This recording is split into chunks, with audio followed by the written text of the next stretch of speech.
ನಮಸ್ಕಾರ,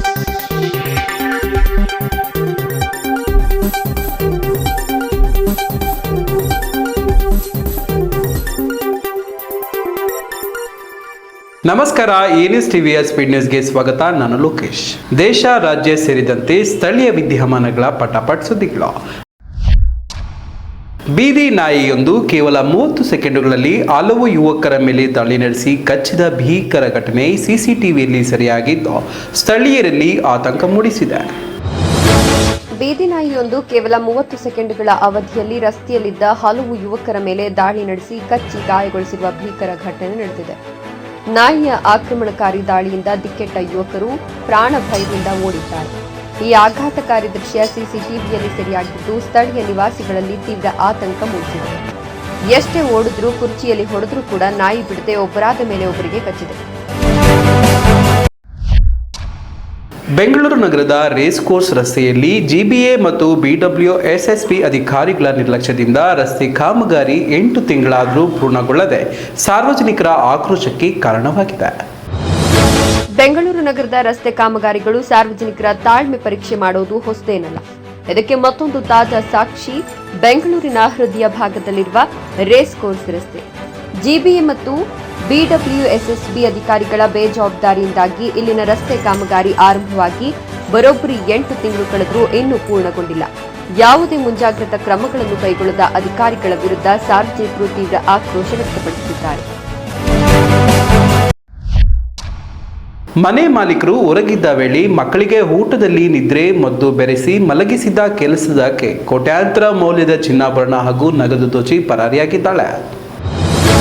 ಮನೆ ಮಾಲೀಕರು ಮಾರುಕಟ್ಟೆಗೆ ಹೋಗಿರುವಾಗ ಮನೆ ಕೆಲಸದಾಕೆ ಮಕ್ಕಳಿಗೆ ಊಟದಲ್ಲಿ ನಿದ್ರೆ ಬೆರೆಸಿ ಅದನ್ನು ತಿನ್ನಿಸಿ ಮಲಗಿಸಿದ್ದಾಳೆ. ಮನೆ ಮಾಲೀಕರು ಮಾರುಕಟ್ಟೆಗೆ ಹೋಗಿರುವಾಗ ಮನೆ ಕೆಲಸದಾಕೆ ಮಕ್ಕಳಿಗೆ ಊಟದಲ್ಲಿ ನಿದ್ರೆ ಬರುವ ಮಾತ್ರೆ ಬೆರೆಸಿ ತಿನ್ನಿಸಿ ಮಲಗಿಸಿದ್ದಾಳೆ. ಬಳಿಕ ಆಕೆ ಕೆಲವೇ ನಿಮಿಷಗಳಲ್ಲಿ ಮನೆಯಲ್ಲಿದ್ದ 1.5 ಕೋಟಿ ರೂಪಾಯಿ ಮೌಲ್ಯದ ಚಿನ್ನಾಭರಣ ಮತ್ತು ನಗದನ್ನು ದೋಚಿ ಪರಾರಿಯಾಗಿದ್ದಾಳೆ. ಈ ಇಡೀ ಆಘಾತಕಾರಿ ಘಟನೆ ಸಿಸಿ ಕ್ಯಾಮೆರಾದಲ್ಲಿ ಸೆರೆಯಾಗಿದೆ. ತೀರ್ಪು ಮತ್ತು ಜಾಮೀನು ಆದೇಶಗಳಲ್ಲಿ ಆಗುತ್ತಿರುವ ವಿಳಂಬಕ್ಕೆ ತಡೆ ಹಾಕಲು ಸುಪ್ರೀಂ ಕೋರ್ಟ್ ಎಲ್ಲ ಹೈಕೋರ್ಟ್ಗಳಿಗೆ ಕಟ್ಟುನಿಟ್ಟಿನ ಗಡುವು ವಿಧಿಸಿ ಮಹತ್ವದ ನಿರ್ದೇಶನ ನೀಡಿದೆ. ದೇಶದ ನ್ಯಾಯಾಂಗ ವ್ಯವಸ್ಥೆಯಲ್ಲಿ ತೀರ್ಪುಗಳು ಮತ್ತು ಜಾಮೀನು ಆದೇಶಗಳ ವಿಳಂಬಕ್ಕೆ ಮುಕ್ತಿ ಹಾಡಲು ಸುಪ್ರೀಂ ಕೋರ್ಟ್ ಶುಕ್ರವಾರ ಒಂದು ಮಹತ್ವದ ನಿರ್ದೇಶನ ನೀಡಿದೆ. ತೀರ್ಪು ನೀಡಲು ವಿಳಂಬ ಮಾಡುವುದರಿಂದ ದಾವೆದಾರರಿಗೆ ತುಂಬಲಾರದ ನಷ್ಟವಾಗುತ್ತದೆ ಅಂತ ಕಳವಳ ವ್ಯಕ್ತಪಡಿಸಿರುವ ಸುಪ್ರೀಂ ಕೋರ್ಟ್ ಎಲ್ಲ ಹೈಕೋರ್ಟ್ಗಳಿಗೆ ಕಟ್ಟುನಿಟ್ಟಾದ ಗಡುವನ್ನು ವಿಧಿಸಿದೆ. ಮುಖ್ಯ ನ್ಯಾಯಮೂರ್ತಿ ಸೂರ್ಯಕಾಂತ್ ಮತ್ತು ನ್ಯಾಯಮೂರ್ತಿ ಜೈಮೋಲ್ಯಾ ಬಾಗ್ಚಿ ಅವರನ್ನೊಳಗೊಂಡ ಪೀಠವು ಸಂವಿಧಾನದ 142ನೇ ವಿಧಿಯಡಿ ತಮಗಿರುವ ವಿಶೇಷ ಅಧಿಕಾರವನ್ನು ಬಳಸಿ ಈ ಆದೇಶಗಳನ್ನು ಹೊರಡಿಸಿದೆ. ಅಮೆರಿಕದ ಟೆಕ್ಸಾಸ್ನಲ್ಲಿ ರೋಲರ್ ಕೋಸ್ಟರ್ ತಲೆ ಕೆಳಗಾಗಿ ನಿಂತ ಪರಿಣಾಮ 8 ಮಂದಿ ಪ್ರವಾಸಿಗರು ಗಾಳಿಯಲ್ಲಿ ಸಿಲುಕಿಕೊಂಡಿದ್ದು ಅಗ್ನಿಶಾಮಕ ಸಿಬ್ಬಂದಿ ರಕ್ಷಣೆ ಮಾಡಿದ್ದಾರೆ. ಅಮೆರಿಕದ ಟೆಕ್ಸಾಸ್ನಲ್ಲಿ ರೋಲರ್ ಕೋಸ್ಟರ್ ತುತ್ತ ತುದಿ ತಲುಪುತ್ತಿದ್ದಂತೆ ಕೆಟ್ಟು ನಿಂತೆ ಬಿಟ್ಟಿತ್ತು. ಪರಿಣಾಮವಾಗಿ ರೈಡ್ನಲ್ಲಿದ್ದ 8 ಮಂದಿ ಪ್ರವಾಸಿಗರು ನೆಲದಿಂದ ಹಲವು ಮಹಡಿಗಳ ಎತ್ತರದಲ್ಲಿ ನಡು ಆಕಾಶದಲ್ಲಿ ತಲೆ ಕೆಳಗಾಗಿ ತೂಗಾಡುವಂತಾಯಿತು. ಘಟನೆಯ ಮಾಹಿತಿ ತಿಳಿಯುತ್ತಿದ್ದಂತೆ ಸ್ಥಳಕ್ಕೆ ಧಾವಿಸಿದ ಅಗ್ನಿಶಾಮಕ ಸಿಬ್ಬಂದಿ ಭೀಕರ ರಕ್ಷಣಾ ಕಾರ್ಯಾಚರಣೆಯನ್ನು ಆರಂಭಿಸಿತು. ಅಷ್ಟು ಎತ್ತರದಲ್ಲಿದ್ದ ಪ್ರವಾಸಿಗರನ್ನ ತಲುಪಲು ಅಗ್ನಿಶಾಮಕ ದಳದವರನ್ನ ಅತ್ಯಂತ ಉದ್ದವಾದ ಏಣಿರುವ ಟ್ರಕ್ ಅನ್ನು ಬಳಸಿದರು. ಉತ್ತರ ಪ್ರದೇಶದ ಅಮೀರ್ಪುರದಲ್ಲಿ ಬಿರುಗಾಳಿಯಿಂದ ನಿರ್ಮಾಣ ಹಂತದ ಸೇತುವೆಯ ಭಾಗ ಕುಸಿದು ಕನಿಷ್ಠ 5 ಮಂದಿ ಸಾವನ್ನಪ್ಪಿದ್ದು ಹಲವರು ಗಾಯಗೊಂಡಿದ್ದಾರೆ.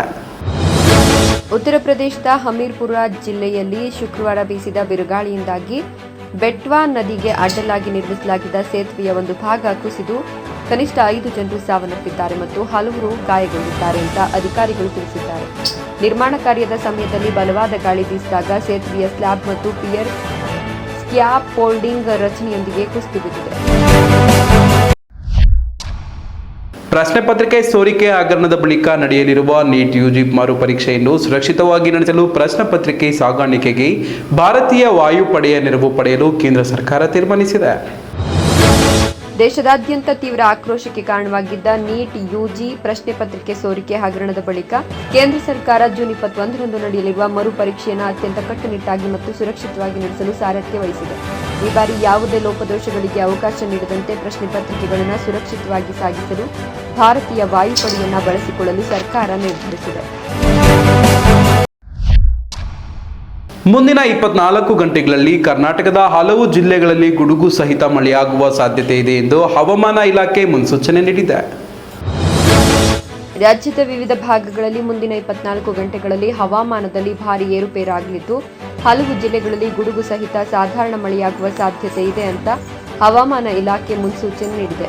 ಪ್ರಮುಖವಾಗಿ ಉತ್ತರ ಮತ್ತು ದಕ್ಷಿಣ ಒಳನಾಡಿನ ಕೆಲವು ಜಿಲ್ಲೆಗಳಲ್ಲಿ ಬಿರುಗಾಳಿಯ ಆರ್ಭಟ ಜೋರಿರಲಿದ್ದು ಸಾರ್ವಜನಿಕರು ಎಚ್ಚರಿಕೆಯಿಂದ ಇರಲು ಸೂಚಿಸಲಾಗಿದೆ. ಗೌರಿಬಿದನೂರು ಪೊಲೀಸರು ಕೆಎಸ್ಆರ್ಟಿಸಿ ಬಸ್ ನಿಲ್ದಾಣದಲ್ಲಿ ಮಹಿಳೆಯೊಬ್ಬರ ಚಿನ್ನಾಭರಣ ಕಳ್ಳತನ ಪ್ರಕರಣ ಭೇದಿಸಿ 3 ಅಂತಾರಾಜ್ಯ ಆರೋಪಿಗಳನ್ನು ಬಂಧಿಸಿದ್ದಾರೆ.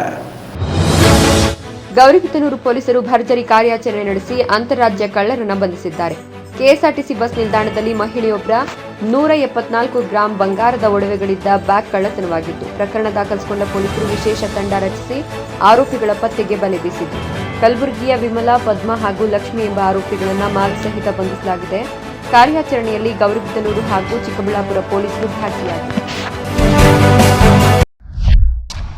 ಇತ್ತೀಚಿನ ಮಳೆ ಮತ್ತು ತಂಪಾದ ಗಾಳಿಯಿಂದ ಬೆಂಗಳೂರು ಸೇರಿದಂತೆ ರಾಜ್ಯದ ಪ್ರಮುಖ ನಗರಗಳಲ್ಲಿ ವಾಯು ಗುಣಮಟ್ಟ ಸೂಚ್ಯಂಕ ಸಾಧಾರಣ ಮತ್ತು ಉತ್ತಮ ಮಟ್ಟದಲ್ಲಿದೆ. ಬೆಂಗಳೂರು ಸೇರಿದಂತೆ ಕರ್ನಾಟಕದ ಪ್ರಮುಖ ನಗರಗಳಲ್ಲಿ ವಾಯು ಗುಣಮಟ್ಟ ಸೂಚ್ಯಂಕವು ಹೆಚ್ಚಾಗಿ ಸಾಧಾರಣ ಹಾಗೂ ಕೆಲವು ಜಿಲ್ಲೆಗಳಲ್ಲಿ ಉತ್ತಮ ಮಟ್ಟದಲ್ಲಿದೆ. ಇತ್ತೀಚೆಗೆ ಸುರಿದ ಸಾಧಾರಣ ಮಳೆ ಹಾಗೂ ಬೀಸುತ್ತಿರುವ ತಂಪಾದ ಗಾಳಿಯ ಕಾರಣದಿಂದಾಗಿ ಬಹುತೇಕ ನಗರಗಳಲ್ಲಿ ವಾಯು ಮಾಲಿನ್ಯ ನಿಯಂತ್ರಣದಲ್ಲಿದ್ದು ಜನ ನಿರಾಳವಾಗಿ ಉಸಿರಾಡುವಂತಾಗಿದೆ.